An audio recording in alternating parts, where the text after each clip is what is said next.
Sekarang adalah momen Lebaran, dan aku teringat sebuah peristiwa yang cukup memilukan dan juga seram yang terjadi setahun yang lalu. Baiklah, ini adalah kisah tentang seorang pria yang berusia 28 tahun. Sebut saja namanya adalah Hasan. Hasan sudah mempunyai seorang anak, yaitu bernama Reza. Usianya saat itu 3 tahun.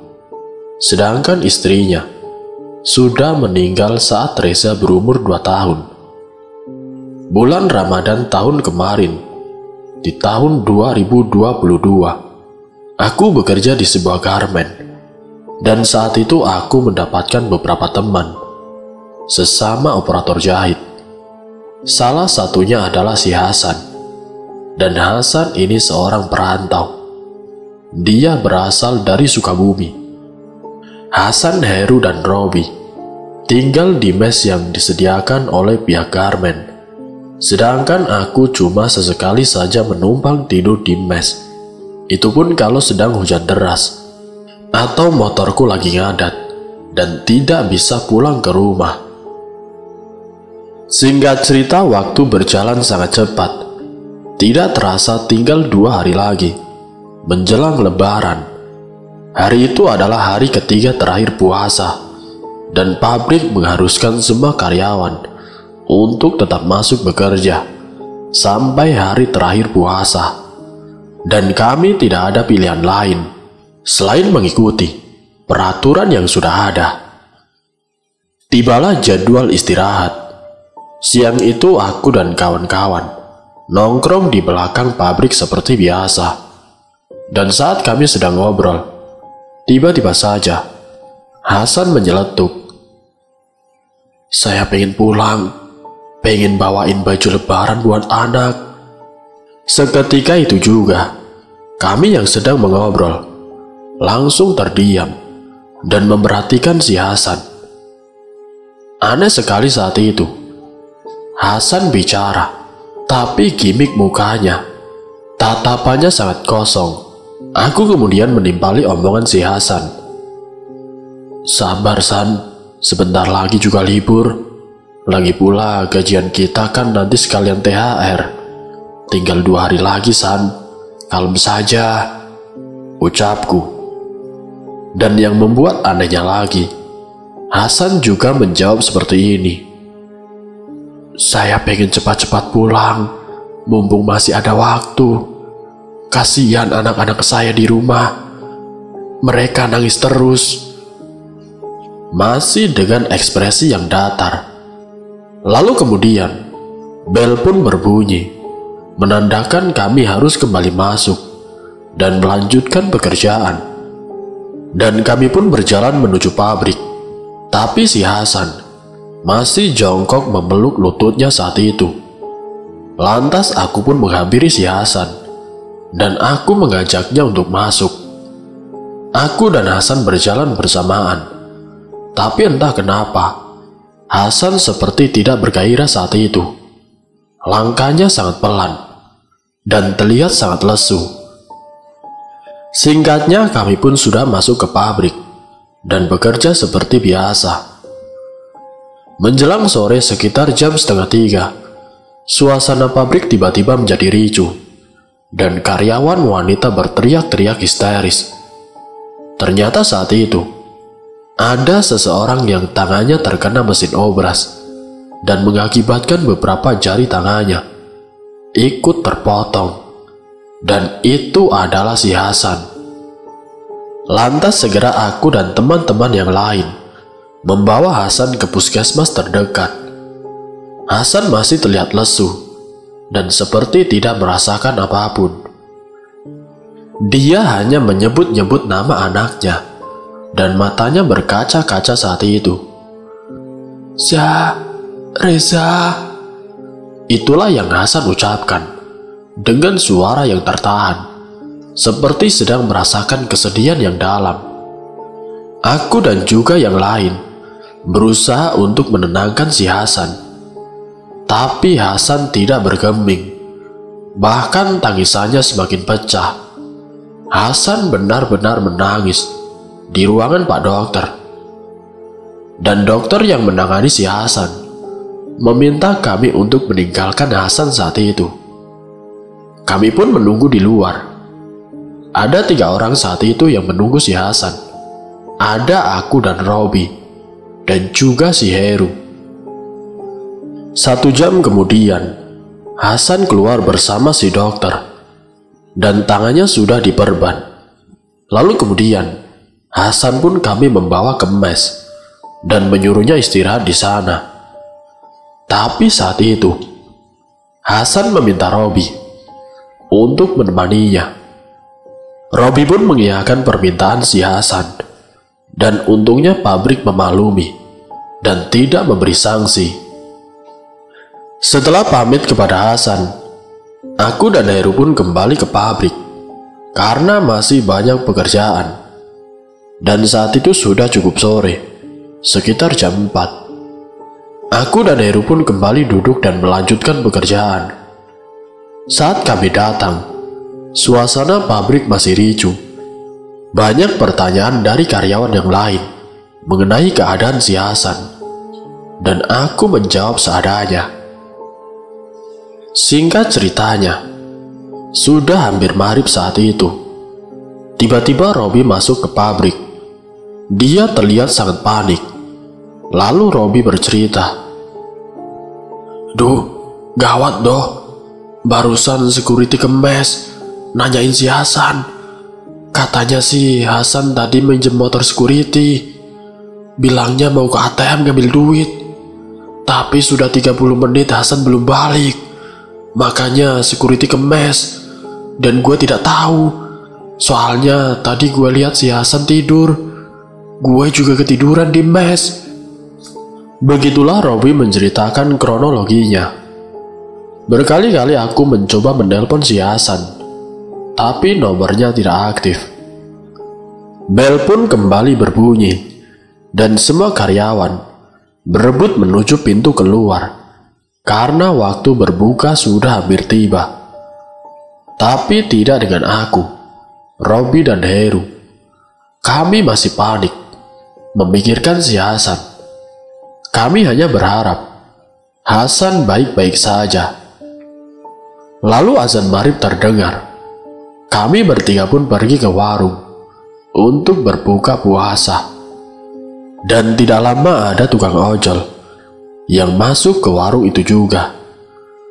Kami memperhatikan orang itu karena kami melihat di jaketnya seperti ada noda darah dan masih sangat basah. Lalu aku pun bertanya kepada tukang ojol itu, "Maaf, itu kenapa di jaketnya ada darah?" Si ojol pun menjawab, "Oh, ini tadi di depan pasar swalayan ada yang kecelakaan. Saya membantu evakuasi. Barusan sudah datang ambulan, mungkin langsung dibawa ke rumah sakit." Aku pun terkejut dan bertanya kembali, "Korbannya cewek apa cowok, A?" "Cowok, A, cowok. Sepertinya dia habis belanja," ucap si ojol. Dan saat itu perasaanku tidak enak. Takutnya yang kecelakaan itu adalah si Hasan. Lalu kemudian Kang ojol pun pergi setelah membeli nasi, dan kami bertiga pun menunggu informasi susulan tentang kecelakaan tersebut. Karena pasar swalayan yang diceritakan Kang ojol itu cukup dekat dengan pabrik kami. Dan benar saja, ada mobil pick up mendatangi kami dan menanyakan alamat. "Permisi, apa benar ini garmen Ki?"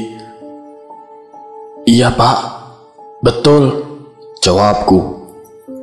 Dan aku langsung melihat bahwa mobil itu sedang mengangkut sebuah motor.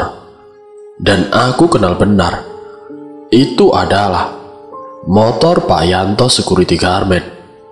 Saat itulah aku mengorek informasi dari sopir pick up tersebut, dan beliau memberikan informasi bahwa korban kecelakaan itu adalah karyawan garmen, dan si sopir juga memberitahu kami bahwa korban kecelakaan itu meninggal di tempat setelah tabrakan dengan truk saat dia keluar dari pasar, dan jasadnya sudah dibawa ke RS. Lalu kemudian kami pun segera pergi ke rumah sakit yang disebutkan si sopir. Jantungku deg-degan saat tiba di rumah sakit. Mungkin teman-teman yang lain juga merasakan hal yang sama. Kami diantar ke ruangan di mana jasad Hasan diurus. Di sana aku melihat tubuh Hasan yang setengah hancur, terutama di bagian kepala. Tidak kuat rasanya melihat teman sendiri dalam keadaan seperti itu. Karena tidak kuat, aku pun keluar. Kemudian disusul Heru dan Robi. Selang beberapa menit, pihak dari pabrik datang untuk mengurus administrasi. Seorang staf kantor menyuruh kami untuk pulang ke mes. Lantas kami pun pulang. Di mes aku, Robi, dan Heru masih shock dan tidak percaya Hasan meninggal dengan cara seperti itu. Dan kami bertiga berinisiatif untuk yasinan dan mengirim doa untuk Hasan. Akhirnya kami duduk di ruang tengah, kemudian membaca yasin. Dan ketika kami sedang membaca doa, suasana saat itu menjadi hening. Kami mendengar ada suara langkah kaki berjalan dari kamar menuju kamar mandi. Dan kamar itu di belakangku. Bahkan aku yang bersandar kepada dinding kamar bisa merasakan getaran langkah kaki tersebut. Kami bertiga saling bertatapan satu sama lain. Robi terlihat ketakutan, tapi saat itu aku kembali membaca ulang surat Yasin dan diikuti oleh Heru dan Robi. Tidak lama kemudian, mungkin sekitar 15 menit kami membaca yasinan, terdengar ada yang mengetuk pintu. Lagi-lagi Robi mengernyitkan dahinya, dan kami pun senyum seketika. Lalu terdengar lagi ketukan kedua. Assalamualaikum. Ternyata itu adalah suara Pak Yanto. Aku pun segera membuka pintu, dan Pak Yanto berkata, "Kalian bertiga ditunggu di kantor sama Mr. Lee, dan sekalian pintu kunci mesnya," ujar Pak Yanto. Mr. Lee adalah pemilik garmen tersebut. Saat itu kami pun segera pergi ke pabrik untuk menemui Mr. Lee di kantornya. Dan ternyata Mr. Lee menugaskan kami bertiga untuk ikut ambulan mengantarkan jenazah almarhum Hasan ke Sukabumi malam itu juga, untuk mewakilkan pihak perusahaan dan sekalian untuk memberikan penjelasan kepada pihak keluarga si Hasan, serta menyerahkan sejumlah uang kepada keluarga si Hasan. Heru dan Robi sempat menolak saat itu dengan berbagai alasan, tapi intinya mereka berdua ketakutan. Namun Mr. Lee saat itu berkata dia akan memberikan THR dan gaji kami 2 kali lipat, dan kami tidak usah masuk kerja untuk 2 hari ke depan, asalkan kami bertiga mau untuk ikut mengantar jenazah Hasan malam itu. Tidak ada pilihan lain. Kami bertiga menuruti permintaan Mr. Lee. Setelah menyetujui permintaan Mr. Lee untuk mengantarkan jenazah si Hasan, aku, Heru, dan Robi kembali ke mes untuk mengambil pakaian dan juga barang-barang milik Hasan. Oh iya, sebelumnya Mr. Lee sudah memberitahukan kabar duka tersebut kepada pihak keluarga si Hasan. Sesampainya di mes, Kami segera merapikan dan memasukkan barang-barang Hasan ke dalam tas miliknya. Dan kami menemukan selembar kertas di dalam lemari bajunya. Ternyata itu adalah sebuah lukisan, sketsa wajah istrinya. Ya, dulu almarhum si Hasan sempat memintaku untuk membuatkan sketsa wajah istrinya. Lantas sketsa itu pun aku masukkan juga ke dalam tas bersama beberapa barang lainnya. Singkat waktu setelah semua selesai, kami bertiga kembali ke pabrik menemui Mr. Lee. Dan kami pun pergi ke rumah sakit bersama Mr. Lee. Tibalah kami di rumah sakit, dan kami menunggu instruksi dari pihak ambulan untuk berangkat. Jenazah Hasan diangkut, dan supir ambulan mempersilahkan kami untuk masuk. Di bangku depan sudah terisi sopir, dan seorang pria dari pihak ambulan, mungkin rekannya. Kami bertiga ke bagian tempat duduk di bangku belakang, bersama jenazah yang terbaring di dalam keranda di ambulan. Ketika kami masuk, semerbak tercium wangi minyak dan kapur barus memenuhi ruangan dalam mobil ambulan, yang membuatku merasa parno, karena dari dulu aku paling tidak suka bau kapur barus. Tapi mau bagaimana lagi? Aku harus menghormati jenazah si Hasan, dan sengaja tidak mengenakan masker yang kubawa. Ambulan berangkat jam setengah 12 siang. Dari Bogor ke Sukabumi lumayan jauh, dan menempuh perjalanan sekitar 4 jam. Di dalam mobil kami membaca Yasin melalui HP. Tapi tidak lama, si sopir berkata, "Punten, kalau bisa jangan dulu yasinan ya, soalnya kita lagi di perjalanan." Kami pun keheranan. Kemudian kami bertanya, "Memangnya kenapa, Pak?" "Bukan apa-apa, A. Soalnya Pak Mali suka ada kejadian tidak enak." Begitulah jawaban dari si sopir ambulan. Aku pun kebingungan dan baru mendengar mitos seperti itu. Karena tidak mau debat, aku pun mengalah. Kami bertiga hanya sedikit ngobrol, membicarakan hal-hal yang berkaitan dengan almarhum. Karena memang Hasan itu orang baik, dan aku masih tidak menyangka bahwa Hasan meninggal begitu cepat. Dan saat-saat seperti ini pula, di mana semua orang bersemangat dan bahagia menyambut hari raya. Terlebih lagi Hasan sudah 5 bulan belum pulang menjenguk anaknya. Dia hanya menelpon orang tuanya di Sukabumi. Dan sering sekali Hasan meminjam HP-ku untuk video call dengan anaknya. Karena HP yang dimiliki oleh Hasan tidak bisa digunakan untuk video call. Selama ini aku senang bisa membantu si Hasan, karena aku pun bisa paham kondisinya. Begitupun perasaannya. Sepanjang perjalanan, aku merasa sedih dan tidak sanggup membayangkan anaknya. Malam ini ayahnya telah pulang untuk pergi selamanya. Singkat cerita, kami pun sudah memasuki wilayah Sukabumi. Kami melewati jalan sepi dan hutan-hutan kecil.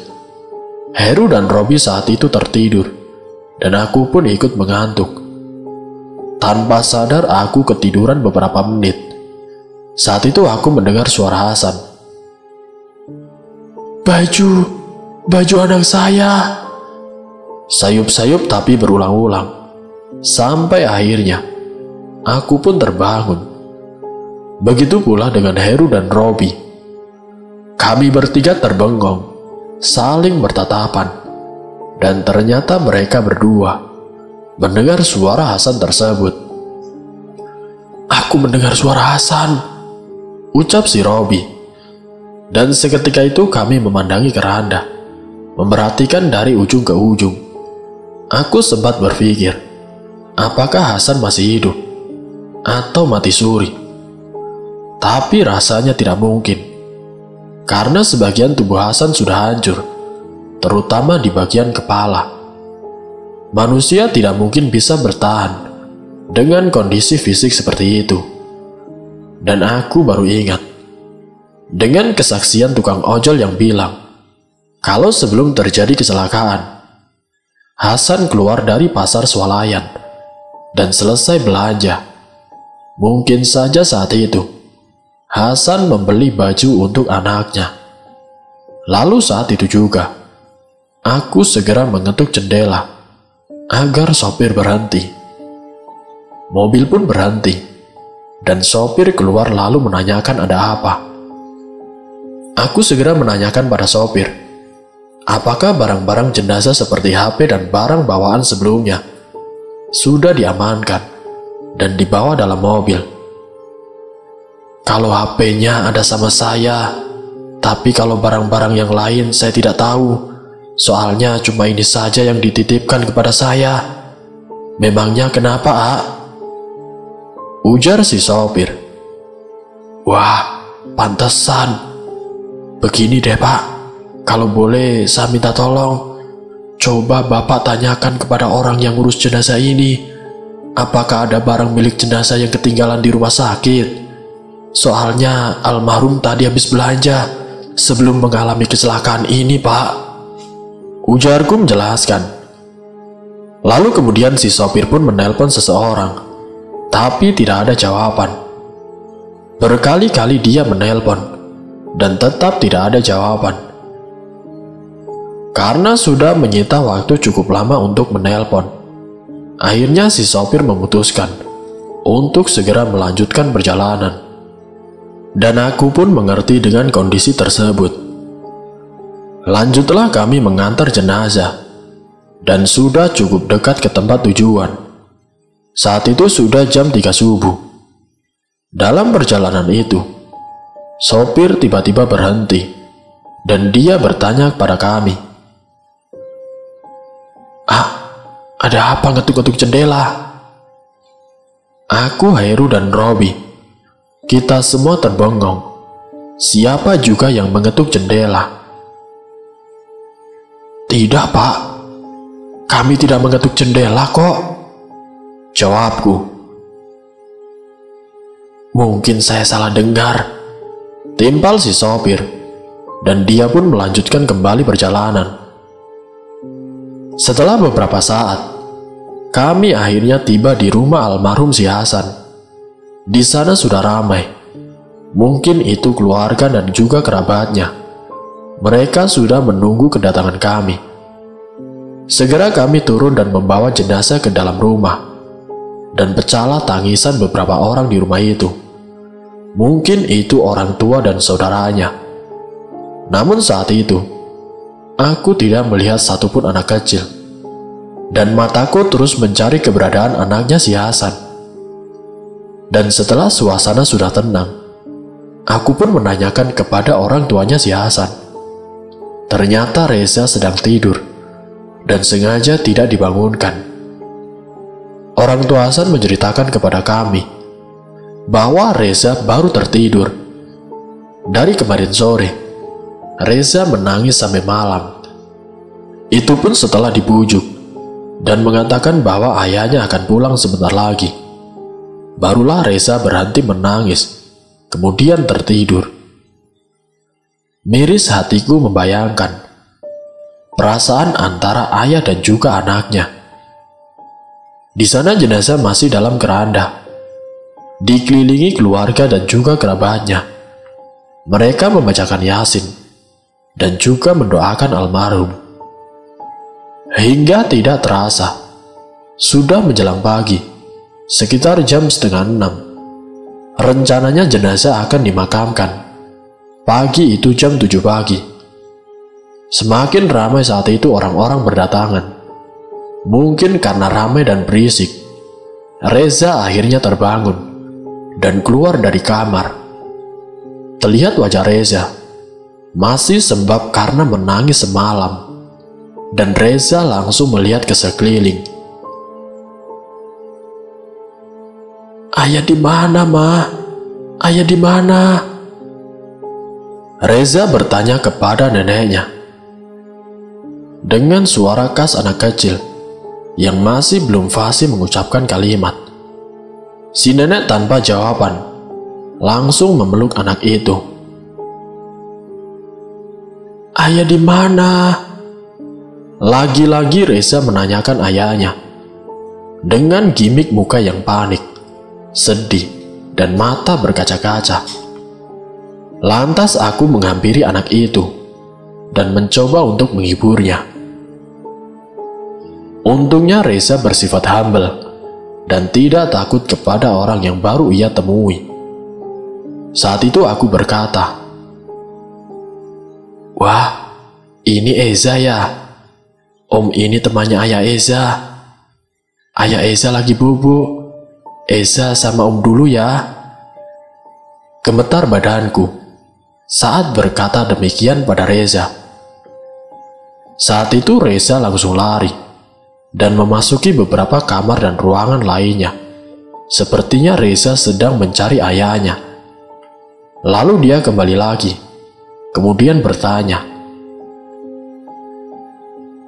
"Ayah Dedek bubuk di mana, Om?" tanya si Reza. Oh iya, Eza mau jajan tidak?" Timbalku mengalihkan pertanyaan. "Iya Om, Reza mau es krim," ucap si Reza. Lalu aku segera mengangkat tubuh Reza, kemudian menggendongnya. Dan saat aku merasakan hangatnya tubuh anak itu, saat itu air mataku tidak bisa terbendung lagi. Hatiku terasa sakit. Lalu aku segera membawa Reza keluar rumah. Dan di luar juga banyak orang-orang yang sedang terduduk. Mereka semua menyapa si Reza. Bahkan ada yang menangis dan juga menghibur anak itu. Memang tidak jauh dari rumah Hasan ada sebuah warung. Di sanalah Reza menunjuk es krim. Lalu aku pun membelinya. Ya, biarpun sebenarnya tidak baik makan es pagi-pagi dan juga belum sarapan. Tapi apa boleh buat. Setelah dari warung, aku pun hendak kembali ke rumah Hasan. Tapi begitu sampai di halaman rumah, Reza pun langsung lari ke dalam. Lantas aku kemudian duduk dan bergabung dengan temanku dan sopir ambulan. Lalu ada bapak-bapak datang saat itu menemui orang tua Hasan untuk memastikan kapan acara pemakaman dilakukan. Karena saat itu sudah hampir jam 7 pagi. Sedangkan Reza masih asik menikmati es krimnya, seolah tidak peduli dengan sekitarnya. Dan saat semua sudah siap, keranda pun hendak diangkat. Reza tiba-tiba menangis dan menanyakan ayahnya. Saat itulah neneknya mengatakan kalau ayahnya sedang tidur di saung, sambil menunjuk keranda yang ada di depan anak itu. Seketika Reza terbangun dari pangkuan neneknya dan menyingkap kain penutup keranda. Terlihatlah jenazah yang telah dikafani dan terbalut tikar berwarna krim. Terlihat sangat jelas bahwa di bagian ujung kain kafan itu sudah merah dengan darah. Lagi-lagi tangisan keluarga Hasan pecah seketika. Lekas saja seseorang menutup keranda tersebut dan disegerakanlah pemakaman. Keranda diangkat oleh beberapa orang di sana, dan waktu itu Reza ikut dibawa ke pemakaman, dan ada beberapa anak kecil juga yang ikut. Sesampainya di pemakaman, dimulailah penguburan. Sedangkan si Reza sedang bermain tanah dengan anak-anak yang ikut ke makam. Singkat ceritanya, pemakaman pun selesai, dan kami sempat mengobrol dengan orang tua dan juga keluarga Hasan untuk menyampaikan amanah dari perusahaan. Sekitar jam 9, semuanya selesai, dan sopir mengajak kami untuk pulang karena sudah cukup istirahat di sana. Kami pun berpamitan. Dan saat aku di dalam ambulan, aku tidak bisa berhenti memandangi si Reza. Kasihan sekali anak itu. Sekarang tinggal tugas kakek dan neneknya untuk membuat Reza mengerti bahwa ayahnya telah pergi jauh. Singkat waktu kami pun sudah kembali ke Bogor jam 2 siang. Heru dan Robi kini kembali ke mes, sedangkan aku langsung pulang ke rumah. Karena merasa capek, aku langsung tidur saat itu. Dan aku terbangun saat maghrib, karena dibangunkan untuk buka puasa. Malam itu biasa saja, tidak terjadi apa-apa. Hingga saat aku sedang merapikan lemari pakaian, saat itulah aku baru teringat tentang baju lebaran yang dibeli almarhum si Hasan untuk anaknya. Aku segera menelpon si Heru dan memintanya untuk ke rumah sakit, menanyakan barang almarhum si Hasan. Siapa tahu ketinggalan. Karena rumah Heru paling dekat dengan rumah sakit tersebut. Dan alhamdulillah malam itu, Heru mengonfirmasikan ternyata benar sebuah bungkusan milik Hasan ketinggalan di rumah sakit. Dan isinya adalah beberapa setel baju anak laki-laki. Kemudian aku dan juga si Heru berniat kembali ke Sukabumi untuk mengantarkan baju-baju tersebut. Keesokan harinya, pukul 9 pagi, aku dan Heru berangkat ke Sukabumi dengan sepeda motor milik Robi. Karena Robi sakit dan tidak bisa ikut, dia pun meminjamkan motornya. Karena hari itu adalah hari terakhir puasa, dan esoknya sudah hari raya. Kondisi jalan saat itu benar-benar macet. Sampai kami tiba di rumah Hasan pukul 4 sore. Kemudian setelah menyerahkan baju lebaran untuk Reza, kami pun segera pamit.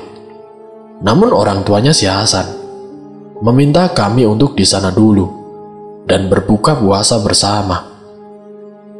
Aku dan juga si Heru akhirnya menuruti keinginan orang tua Hasan. Reza pun senang dan langsung mencoba baju lebaran untuknya. Maghrib telah tiba. Kami pun buka bersama. Suasana di rumah itu lebih ramai dari hari kemarin.